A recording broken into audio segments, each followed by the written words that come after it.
Welcome to a Pulp Event podcast, brought to you by the PulpNet, your link to the online world of the pulp magazines, since 1996, online at thepulp.net.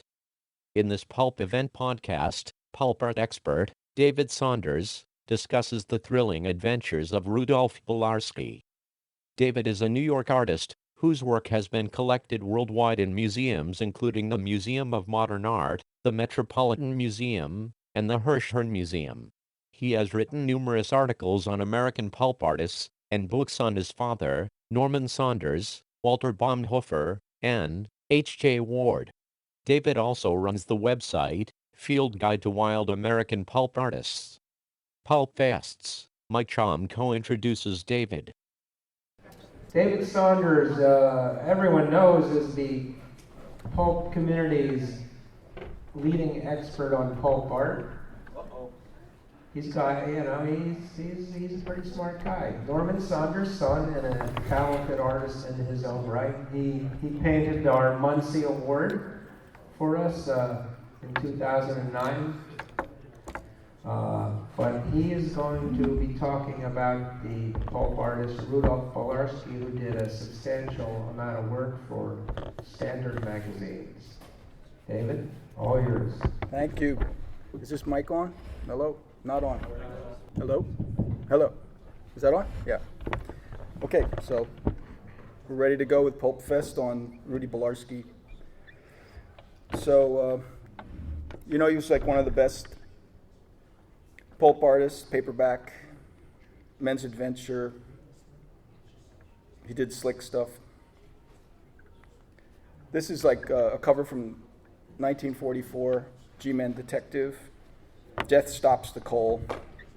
It's just one example of his like shocking, incredible work that's attracted millions of pedestrians to newsstands during the 20th century.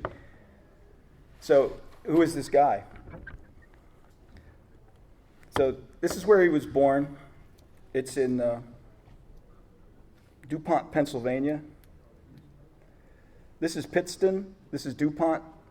This is the factories back here where they process coal, and these are all coal mining. They're now strip mines, but at that time it was coal mines going straight down. He was born May 27th, 1900, right on the button. And DuPont, this is a suburb of Pittston there, it was named after this guy DuPont, who invented DuPont explosives. In all the cereals, you see that guy pushing that box down, that's a DuPont machine, and just for coal mining. And his parents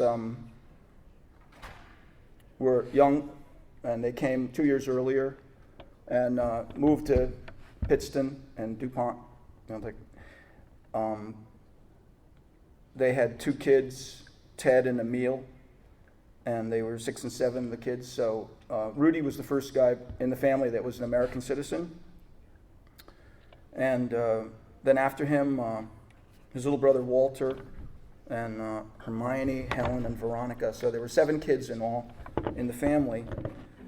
And they went to the Polish Catholic Church. And both the parents never learned to read or write English. At that time in Poland, there was mass exoduses from political upheaval and whatnot, and poverty basically. But they followed literally thousands of other Polish immigrants to this area to be coal miners. So when Rudy was 6 years old, they actually had an apartment on this street, on Main Street, on the second floor above a bar. And it's like right down there. And he went to school as a little kid. But when he hit 12 years old, that was the legal age at which kids were permitted to enter the coal mines. So like his two brothers before him, because they were 6 and 7 when they showed up, he went into the coal mines too with them, and as his brother after him. This is where he worked. The company was owned by the Pennsylvania Coal Company, But this is the Hillside Coal Company in Pittston, and this is the Butler Colliery. And the colliery processed all the coal dug out of the mines right in that area. And large numbers of boys were needed to work in this processing of the coal. So little Rudy went to work in this breaker plant, and the building itself is just a mechanical complex with that crushed large pieces of coal that were picked and blasted out of the mountain in deep caves, and then they would get smashed through these roller bars on a gravity feed thing you see here. And the little kids would sit in the chutes, they were breaker boys, and they'd pick out the slate and the other types of schist or whatever that was in there with it and throw it to the side. And the coal company would prefer the kids didn't get mangled into the machines, but if they ever got busy thinking about other stuff, there was this guy who's an older breaker boy, and you see he's holding a little cane in his hand. He's got a little whipping cane. He'd go around and make sure that they would stay alert. And in 1913, a social reformer came to the plant and was making photo documentation of these abuses for newspapers. And oddly enough, he photographed Rudy Belarski in this actual photograph. And that's him.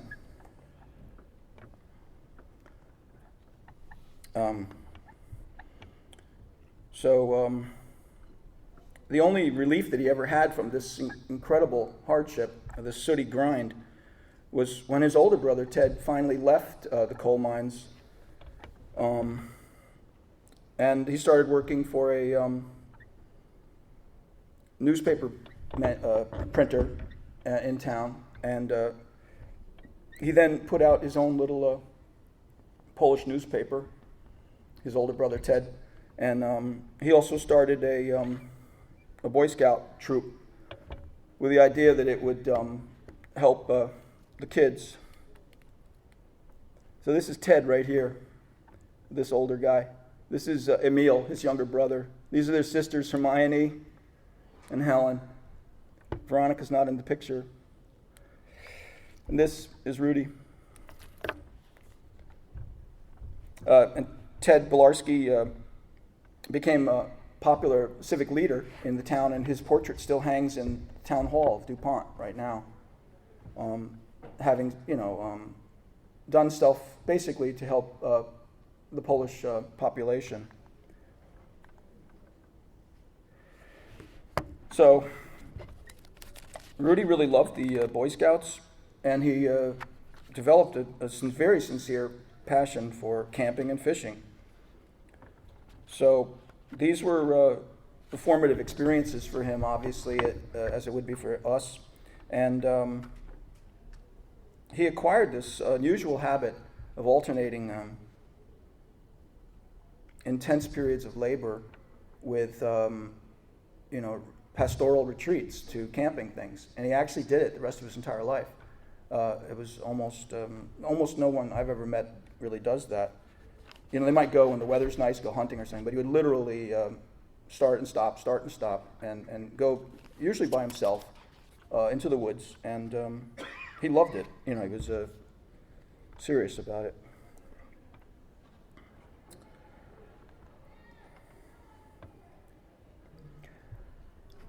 As soon as they were 15 years old, they, or even just happened to grow too fast, they couldn't fit in the chutes for the breaker boys anymore. And so the other job that they would have, if they would live long enough even, they could become these mule drivers, and they would drag these carts on little rails all the way down to the mines and back up with all of the whatever slag they were able to get that day.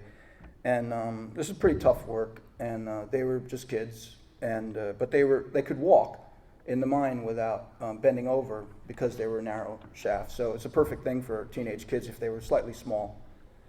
And so he was a mule driver then. And it was even worse, though, than being a breaker, because they were cave-ins, and there was flammable gas, and it would explode and kill everyone. And these type of things happened. And but he was actually at the end of a 14-hour day, he'd make 50 cents. And so that was good for the family, because how could they do it otherwise? So one day before his shift began, he happened to draw a wall on a whitewashed power plant right outside of the entrance to the mine.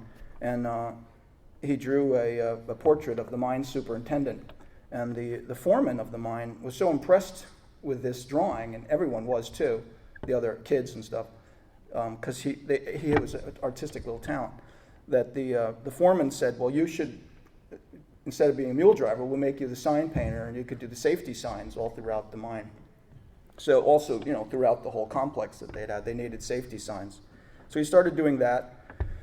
And the foreman also ran like power generators. They had electricity in the mine, and where the workers were. And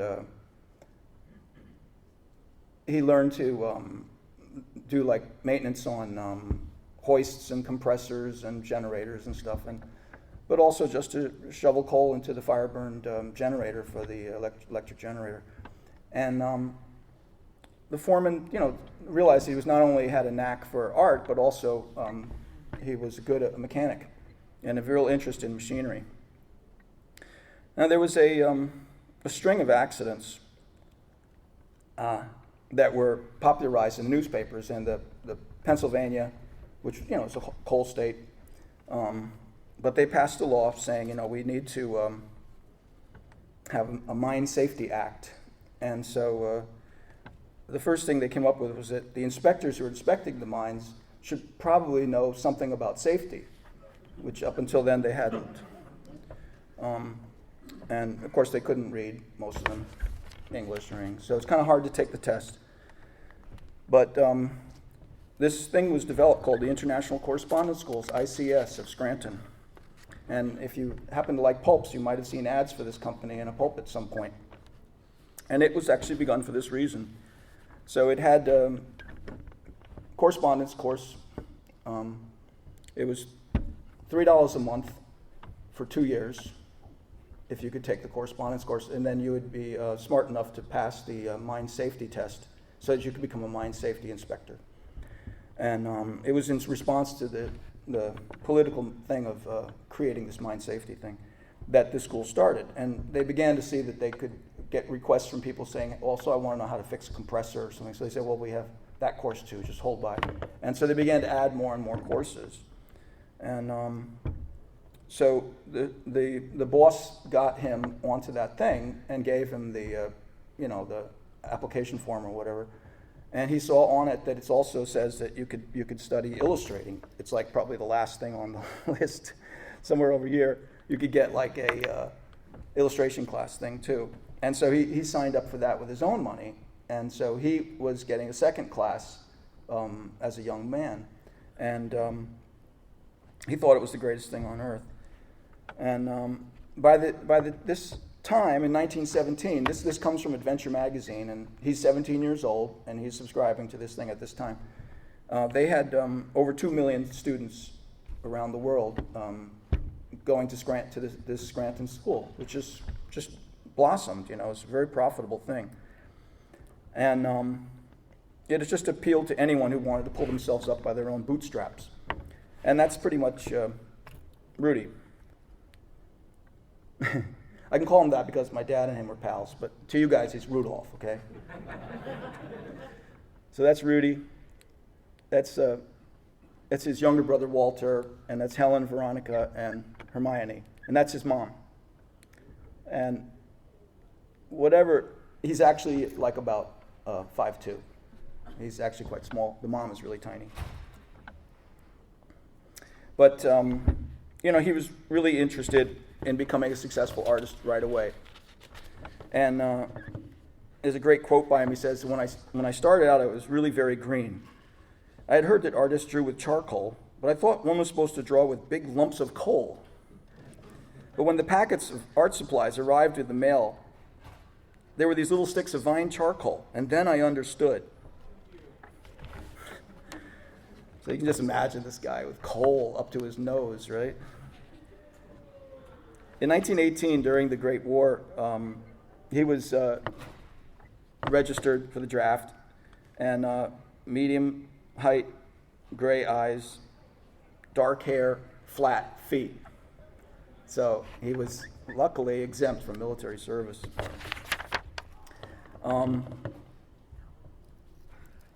During Prohibition, in 1921 here, the parents that had this, the bar had been down here before.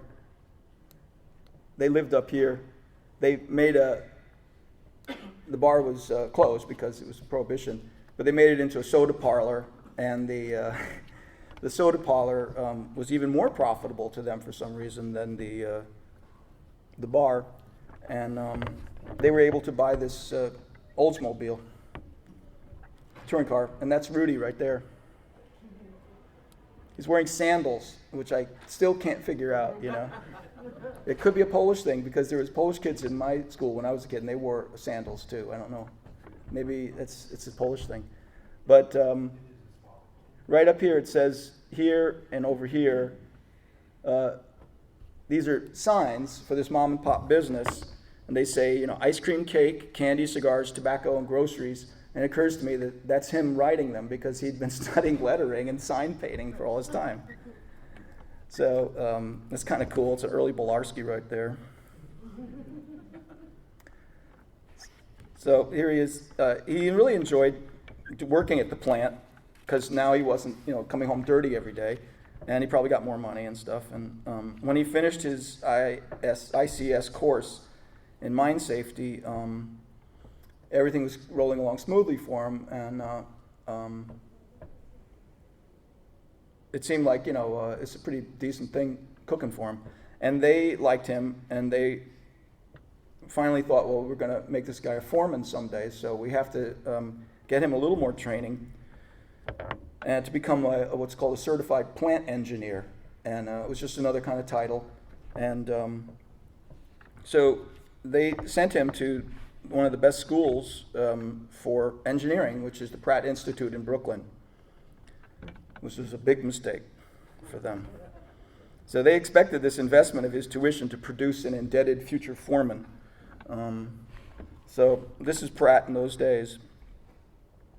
But the school itself was founded by a whale oil tycoon, Mr. Pratt, and he was, you know, benevolent, and he was trying to make these affordable classes that were all basically industrial, organized type, labor that would help industry and stuff, but taking low-skilled, unskilled, poor people and helping them to do that. So they gave great classes in every phase of engineering, but also architecture, electrical engineering, chemical engineering, and industrial and mechanical, and electric and radio type classes and stuff. So they were really great. And they had also architecture, lettering, design, printing, photography, and illustration. So he left in 1922, went to New York, and started his own little thrilling adventures. After he registered at the school, he also enrolled in a few art classes. And then each successive semester, he would take a few more art classes. And pretty soon the mining company was getting his progress reports and seeing that he had more art classes than mining classes. And they said, you know, you either have to get back the emphasis of fulfilling your engineering requirements or, you know, forget about this tuition thing.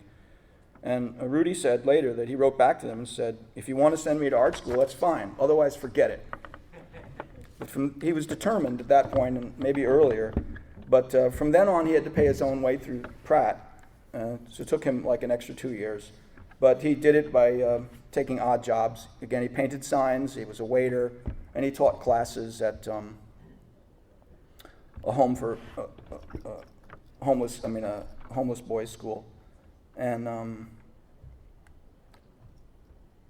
he also went to continuing education type courses in the night for himself, because he, you know, left in the 6th grade. So he had to get his own high school education. He really didn't know that much.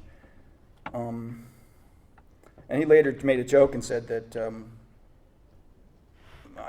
I couldn't really read but I knew what a lot of the words looked like, but I just didn't know how to say them all. But anyway, so that he was not a pretentious person. So here he's a photo of him at Pratt, like a cute young man. And he met a lot of other great guys at Pratt, and he was the head of the Artsmen's, which was a sort of a special society of the best students of the art school. And so he met Frederick Blakesley, Walter Baumhofer, John Fleming Gould, A. Leslie Ross, and Harold Winfield Scott. And he just meet them. I mean, they were lifelong pals. And when he got his yearbook, they wrote in his yearbook that Rudy Belarski is a sign painter of great promise. So in the fall of 1926, he took off and became an illustrator in his chosen profession, and certified, got his little certificate, and started making his first illustrations. Right after I left Pratt, I went to George Delacourt. At that time, I was sort of gung-ho on the war stuff, and I did a picture, and Delacourt bought it. And immediately, in fact, he liked it so much that he hung it up in his main office, which made me very proud, of course. That started me off, and I did a lot of pulp stuff for them. That's for George Delacourt. But along with all of his work is trying to, sell a bunch of junk and get his stuff around. He also became a lecturer and a teacher at that same time. And in the New York Times, they said, quote, Rudolph Belarski will give a lecture entitled How Stories Are Illustrated on October 13th, 1928 at the Brooklyn Museum of Art. And this is him in his lecture phase. Now, his art career really began during the pioneer days of American aviation. Lucky Lindbergh, had done his first nonstop transatlantic flight. And so Rudy produced a lot of stuff for war stories, war novels, and war birds of that time. So this is really what he was totally breaking in and pretty much dominating. He used to get little toys and build them like everyone else, and but because he was so mechanically minded, he would set them up on strings and create little airplane scenes, and then actually paint what he's looking at. And there's a sense of composition in his work that's distinct from other people's a little bit. But again, it's kind of a young guy, and he's just, learning his way. In 1928, Mr. Rudolph Belarski was hired to teach at Pratt himself. And at first he was teaching night schools, then he was teaching the full class for the full-time students in illustration, design, drawing, and layout. And he also taught the life model class, drawing at night. Here's a picture of him in his glory with his mom and dad. And, no longer making 50 cents a day, but, a guy that's lecturing at museums in New York City and making a really good money, basically, compared to what they were making. And his work is incredible. When you look at all the other pulps at that time that are about aviation, they're pretty much outstanding. But not to denigrate any of the other good ones, but his stuff is unique.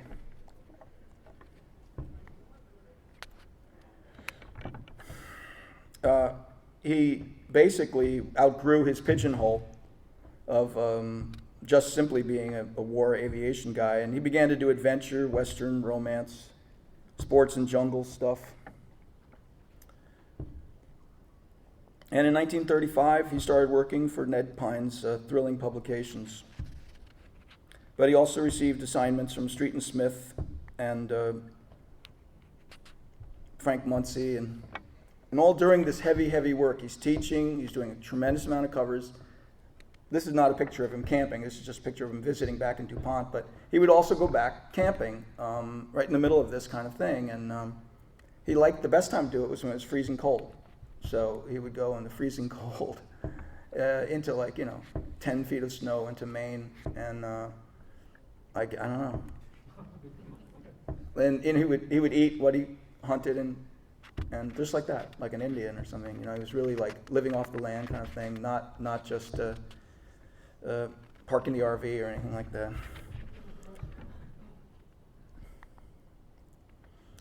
This is a nice cover for Argosy, Call Me Mike.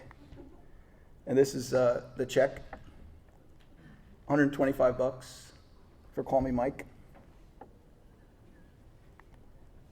And there's that long disclaimer thing that if by cashing this check you surrender all rights to Muncie, That's what that paragraph is up there. For the painting, Call Me Mike. Oh, it says there, Call Me Mike. What the hell does it say? This is his wife in the middle of all that. Her name was Dorothy Hedge Coriel.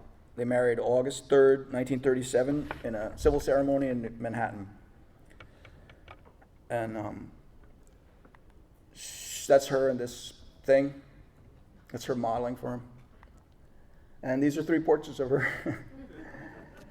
And if you look at this face right here and try to remember it, it's that same face there. So he's madly in love with her, Apparently she was great.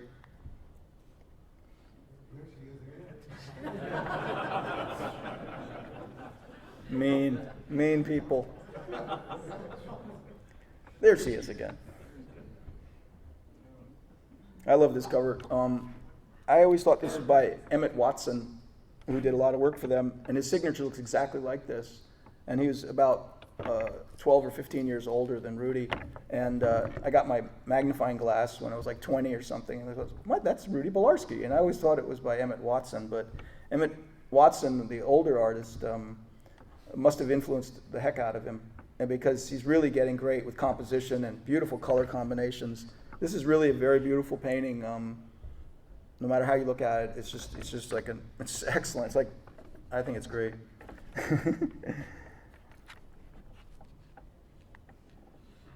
And you can see this is a cover, and here's like the actual painting. Just, I don't know. They don't lose that much. It looks pretty good, the same thing. But I love all the extra graphic stuff. The blue really looks good with his shirt. It looks kind of empty without it. And that bright red and black, with a bright red and black down here and red and black there. It's like he had it all planned out. I think it actually looks better, with the cover instead. But if I owned it, I wouldn't paint that stuff on there, This is one of my all-time favorite covers. It's just so... I've met other people that just think, I don't get it, I hate it, but I just love it. It's got the giant dice and this woman in the back, this like mystery spirit thing, and the guy just struggling so hard, and the treasure chest at the bottom. It's just the greatest cover.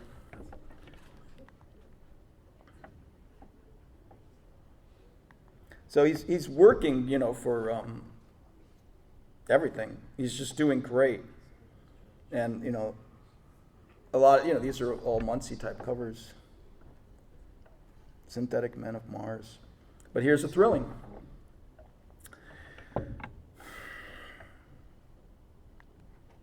This is one of his big breakthroughs. It's 1940.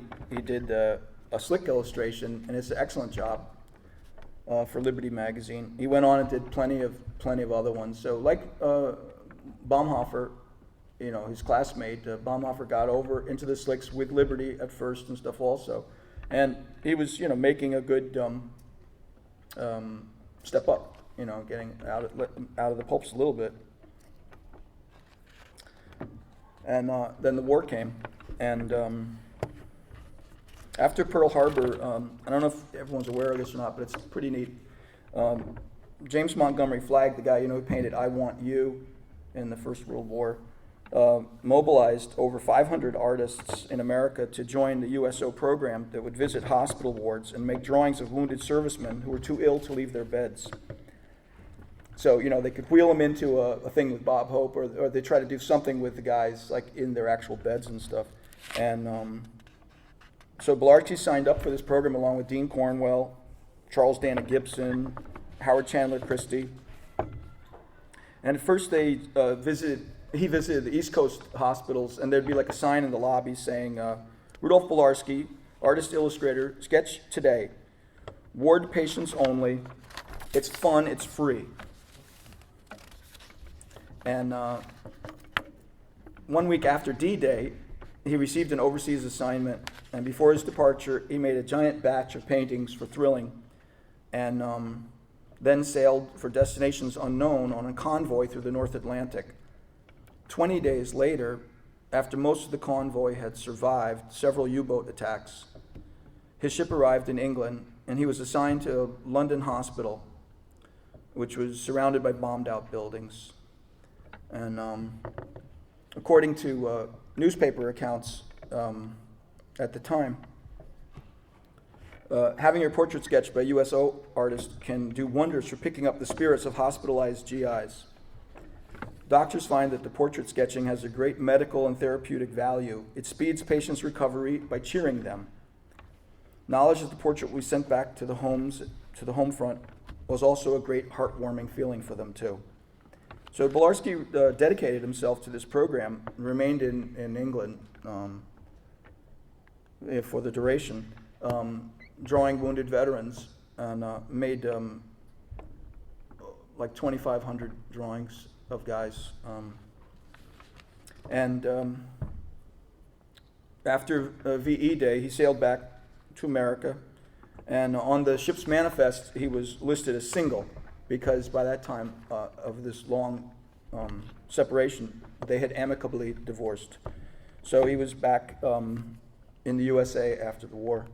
And he went right back to work with Thrilling. And he worked steadily and exclusively for them from 1945 until 1950. And here's our old pal again. But now you see it in a different light maybe, huh?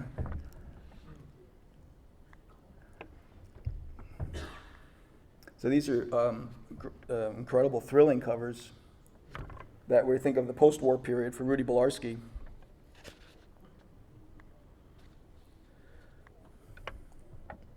Now, this at this time, this model is all one person, and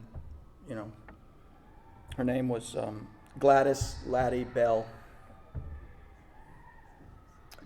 And so they're also at Thrilling, they're bringing out the paperbacks too. And so they're at first using a lot of the same artwork on it, and then commissioning new artwork also for the Popular Library paperback line. This statuesque beauty is Gladys Laddie Bell, who became Laddie Belarski. And the artist is clearly inspired by her outstanding beauty.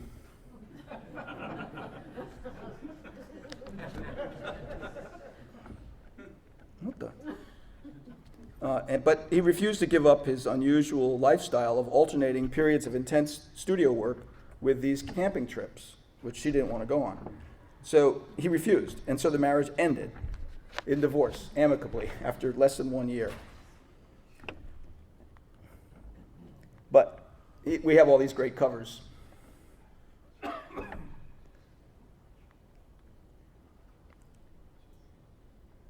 they all the same woman?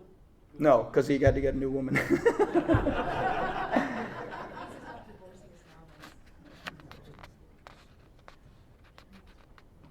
This model, the man in that, is Emery Clark, who did a lot of great covers for Thrilling also. That's a pal of his. Oops, get a chance to look at that one. It's very nice. These are chronological, so you can sort of get an idea. He also was kind of dumped from Thrilling because they brought in another guy who said this stuff looks so out of date, it's tasteless. And so around this time, he started working for other paperback companies.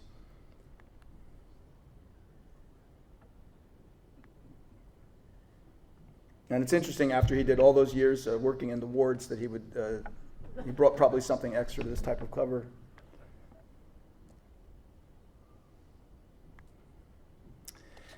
So along with that, he had to find other ways of making money too in the 1950s. And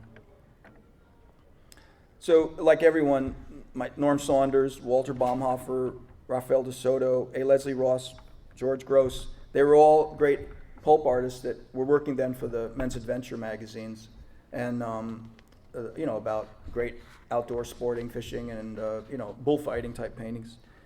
But to establish his own expertise in this field, which he genuinely had, Rudy wrote and illustrated a story about his own camping experience. I Went It Alone, and that's actually written and illustrated, so that's Rudy doing a self-portrait of himself. Okay, and so it actually does look a little bit like him, but not too much. But so he also worked for Outdoor Life, Man's Illustrated, Man's Conquest, Man's World, Men, Stag, True Adventure. But despite his success in this field, he really still needed to get money because these guys paid even less than the pulps did. But his work is good.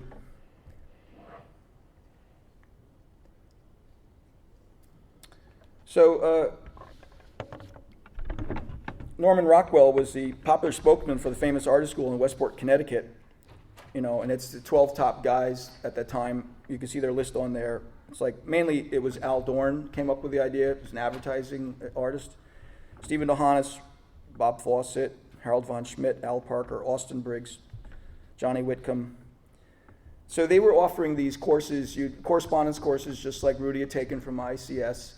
And kids would mail in their stuff after they paid for it, and then they would fill in their little artwork, send it to them, and the artists would critique them, and send them back.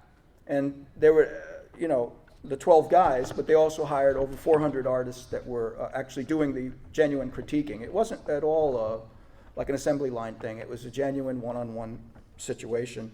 It was very, very successful, more than any other correspondence school in history. And Rudy took a full-time job with those guys.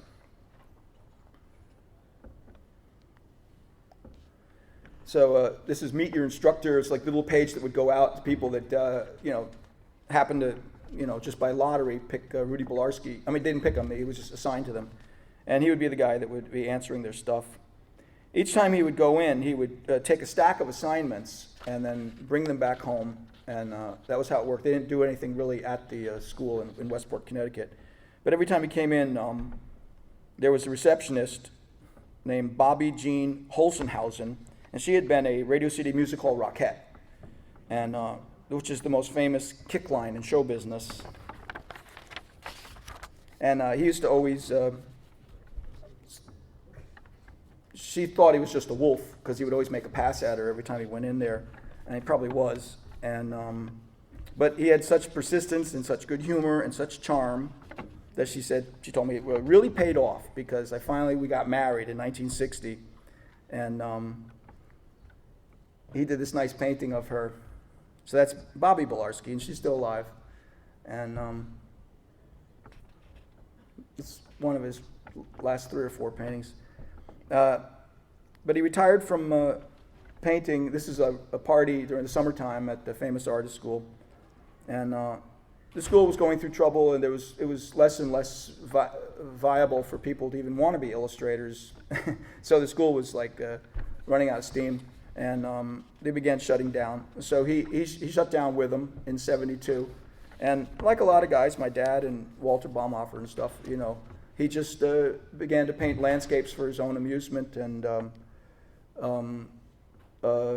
try to get portrait commissions and stuff. And so that was it for him. This is like supposedly his ideal campsite, which is again kind of significant. This is his studio at his house. This is his cat Sandy, and you can see it right there. These are sketches. They're little small images of each one of the little guys that he drew. So he kept copies of them. These are all soldiers, from his USO thing. He was in generally good health, and but he he did have chronic stomach trouble. It developed into a painful colitis, and he went into Norwalk Hospital on Christmas Eve, 1983, and unexpectedly died. But he was 83 years old, but he basically had good health. He was a sourpuss, though, in general, so he wasn't like upbeat, but he was doing fine. It was really sad. But I find it kind of a comfort to think that, such colorful covers of his grew out of such a dark and dismal coal mine childhood. It's kind of like a good testimonial to the power of life's inspiration, which is almost irrepressible, that it could blossom into this work from this guy. So it's a good lesson to me that great art will transcend the temporal limitations of commercial art. Any questions? How about a round of applause for Rudy Belarski? You've been listening to a Pulp Event podcast, brought to you by the PulpNet. When your next adventure was just a dime away, please visit us online at thepulp.net. Thank you for listening, and keep reading the pulps.